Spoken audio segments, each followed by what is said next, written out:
Kia ora and aibowan. My name is Himali and I am recording this in Krakow, Poland, just here on a short working holiday with my husband. The theme of belonging. So I've lived in New Zealand for 30 years, so most of my life. I'm now 48.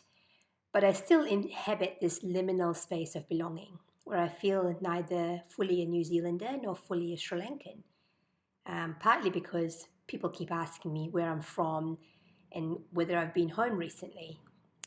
In September 2021, a Sri Lankan national stabbed 6 people in a West Auckland supermarket. And in the wake of this, my feelings of belonging really came to the fore. Was I really a New Zealander? I wrote a piece for the Guardian newspaper, and I'm going to read an abbreviated version of this to you.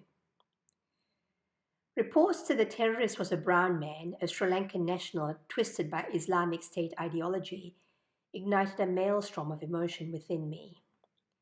Disbelief, what else could possibly go wrong in a world racked by pandemic? Horror for the victims and others. Pity for our Muslim New Zealanders for the ripping apart of unhealed wounds from the events of Christchurch in 2019. Pity too for our diligent police. What reckoning would come over their actions or possible inaction? Mostly, I felt overcome with shame. 3 decades of my own lawful, productive, abiding by all the rules Kiwi citizenship came into questionable focus. The photo of the man, crouched on bare earth and pointing a gun off camera, looked so awfully familiar.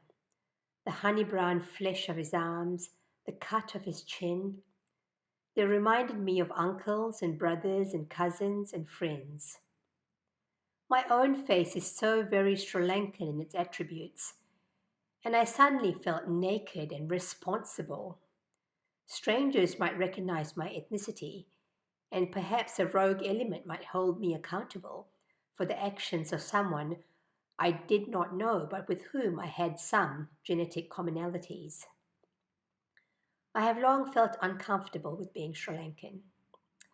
As a child, I loved visiting the land of my birth and felt a strong connection to my cousins and grandparents. What is there not to love about delicious crab curries, the gold flesh of jackfruit, the savory crisp of egg hoppers melting on the tongue? We climbed guava trees, clambered over logs, dug holes in the sandy soil of Colombo. My family lived overseas, in Malaysia, then in Papua New Guinea, and finally in New Zealand. But Sri Lanka was always home, the place that I planned to return to one day as an adult. But during one return visit in 1987 as a 13-year-old, I witnessed something that really changed my attitude. There, on the road outside my grandparents' big red gate, was the charred body of a man, a burning tire around his neck. Suddenly, I didn't want to be Sri Lankan anymore. A funny thing happened in 2021 though. I went to a play called The Morning After by my friend Ahi Karunaharan. For the first time, I saw a Sri Lankan New Zealand story being depicted on stage, and I was overcome with nostalgia. The baila dancing, the kabaragoya, a large lizard I used to run shrieking from as a child, the well-meaning but meddling relatives. Memories washed through me of mist-wreathed tea plantations, ancient ruins, the lapidarian waters tickling Dutch forts. But mostly I thought about the people of Sri Lanka, those gorgeous smiles that are truly the most beautiful in the world, the differential tilting of the head, the warm brown eyes and the overflowing hospitality. I knew I had to make a different kind of reckoning of what it truly meant to be a Sri Lankan New Zealander. Thank you.